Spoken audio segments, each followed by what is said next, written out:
my orders. একজন cinema প্রেমী সব সময় অ্যাকশন সিনেমাকে নিজের পছন্দের সেরা লিস্টে রাখেন। আমাদের আজকের পর্বে এমন 10টি যুদ্ধের মুভির কাহিনীর কথা আপনাদের বলবো, যা আপনার অবশ্যই দেখা উচিত। আমাদের তালিকার একটা মুভিও যদি আপনার ভালো না লাগে, চ্যানেলে আনসাবস্ক্রাইব করে চলে যাবেন, কোনো আফসোস করব না। তবে ভিডিওটি ভালো লাগলে অবশ্যই চ্যানেলে সাবস্ক্রাইব করার অনুরোধ থাকবে বন্ধুরা। তাহলে চলুন দর্শক, শুরু করা যাক। থাকুন আমাদের ভিডিও শেষ পর্যন্ত।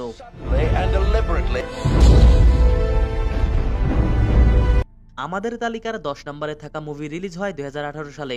এটি রাশিয়ান অ্যাকশন সিনেমা। এই মুভির কাহিনীতে দেখানো রাশিয়া দ্বিতীয় বিশ্বযুদ্ধের সময় একটি ট্যাঙ্ক তৈরি করে, যেটির ভয়াবহতায় জার্মানি সেনাবাহিনী থেকে শুরু করে সকল পর্যায়ের মানুষের মনে আতঙ্ক সৃষ্টি করে। সেটি হচ্ছে রাশিয়ার বিখ্যাত ট্যাঙ্ক T-34। এই ট্যাঙ্কটি জার্মানির অনেক সৈন্য ট্যাঙ্ক ধ্বংস করেছে। এরপর জার্মানি কোনোভাবে ট্যাঙ্ক সহ সেনাদের আটক করে, কিন্তু আটক করার পরও জার্মানির কোনো লাভ হয়নি, কারণ তারা এসব ট্যাঙ্ক ব্যবহার করতে জানতো না।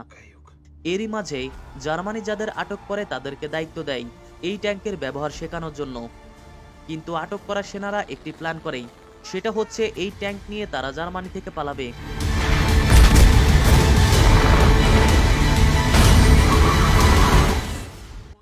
দ্বিতীয় বিশ্বযুদ্ধের সময়ে রায়ান পরিবারের 4 সন্তানের 3 সন্তান মারা যায়। বেঁচে থাকে একজন, যার নাম সেভিং প্রাইভেট রায়ান। 3 সন্তান মারা যাওয়ার পর বাকি যে একটি সন্তান বেঁচে থাকে, সেই খবর তার মায়ের কাছে পৌঁছে দিতে হবে।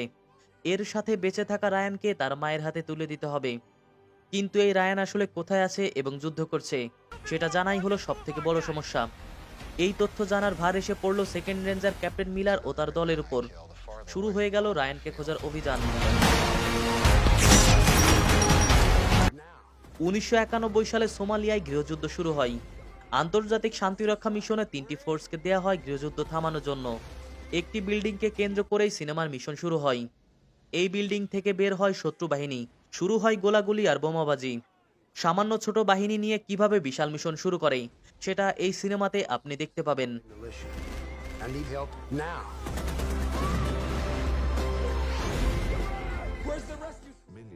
আমাদের তালিকার 7 নম্বরে থাকা মুভিটি 2014 সালে রিলিজ হয়েছে, যেটি বায়োগ্রাফি, ড্রামা এবং থ্রিলার সিনেমা।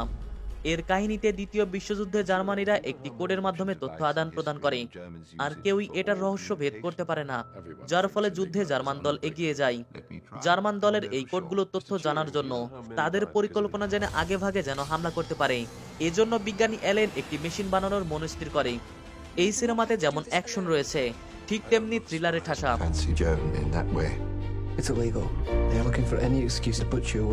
তালিকা 6-এ থাকা মুভিটির একটি বিশেষত্ব দিক রয়েছে, কারণ সম্পূর্ণ সত্য ঘটনাকে কেন্দ্র করে বানানো হয়েছে সিনেমাটা। আমেরিকায় 9/11-এর হামলার পর দেশটির সব সিক্রেট গোয়েন্দাগুলো হাই অ্যালার্টে চলে যায়। এরা সবাই আফগানিস্তানে থাকা আল কায়দা কিংবা সন্ত্রাসী গ্রুপের লিডারকে হত্যা করতে মিশনে নামে। এজন্যই কিছু দক্ষ সৈন্য আফগানিস্তানে আসে এসব গ্রুপের নেতাদের মারার জন্য। তারা এমন শিক্ষা দিতে চায় যাতে করে আমেরিকায় কেউ হামলা করতে দ্বিতীয়বার ভাবে। এই সিনেমায় মূলত 9/11 হামলার পুরো প্লট সাজানো হয়েছে। তবে সিনেমাটা যেহেতু আমেরিকানদের তৈরি, তাই অবশ্যই একটা জিনিস মাথায় রাখতে হবে, সেটা হচ্ছে একজন সাধারণ মুভি লাভার হিসেবে দেখবেন, কারণ কে চাইবে এমবি খরচ করে একচেটিয়া সুনাম দেখতে।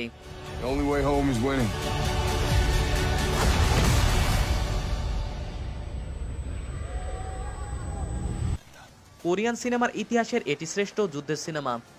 কোরিয়ান ইন্ডাস্ট্রি যে সিনেমা বানায়, সেটির লেভেল থাকে একদম উচ্চ পর্যায়ে। এর অ্যাকশন সিকোয়েন্স সহ স্টাইলগুলো যেন মাথা ঘুরিয়ে দেবার মতো। মাত্র 5,000 সৈন্য নিয়ে 4 লাখ সৈন্যের সাথে লড়াই করা চারটেখানি কথা না। নিজের প্রিয় মানুষ, প্রিয় ভূমিকে রক্ষার জন্য করতে হয় এই লড়াই। কমান্ডার ইয়েন এত সৈন্যদের সামনে মাত্র 5,000 সৈন্য নিয়ে টানা 88 দিন রক্ষা করেছিলেন দুর্গ। এই সিনেমার অ্যাকশনের সাথে ইমোশন আপনার হৃদয় ছুঁয়ে যাবে।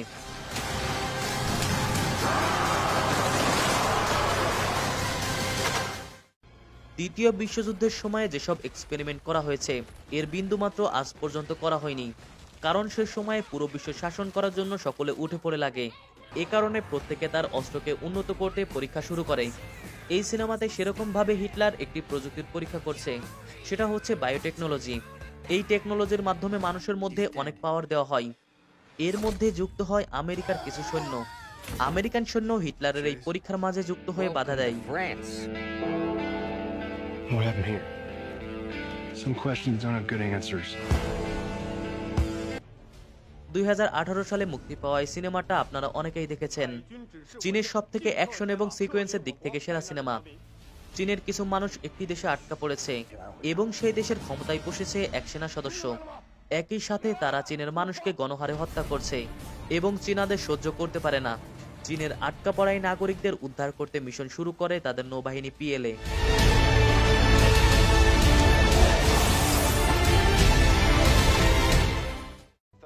দ্বিতীয় বিশ্বযুদ্ধের সময়ে পার্ল হারবার শিখিয়েছে যুদ্ধ মানে অবহেলা আর শত্রু খেলা। এই যুদ্ধের ইতিহাস এতটাই বিখ্যাত কারণ এই পার্ল হারবার জাপানিজ বিমান বাহিনী তাদের শত্রু বাহিনীকে চরম শিক্ষা দিয়েছিল।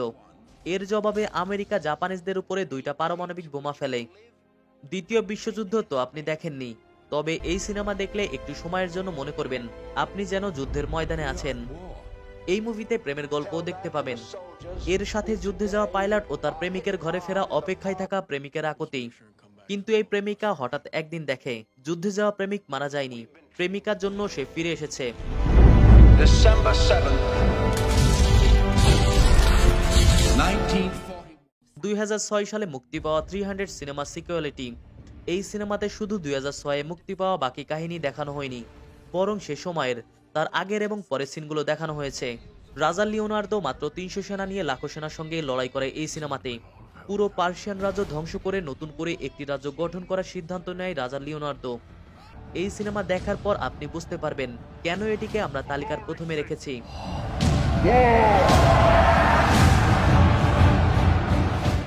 তো বন্ধুরা, এই ছিল আমাদের আজকের আয়োজন।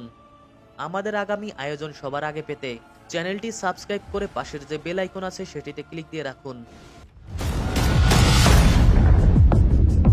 Teaming up with the general of the Northern Alliance that we know nothing about. General, you show me exactly where we're going.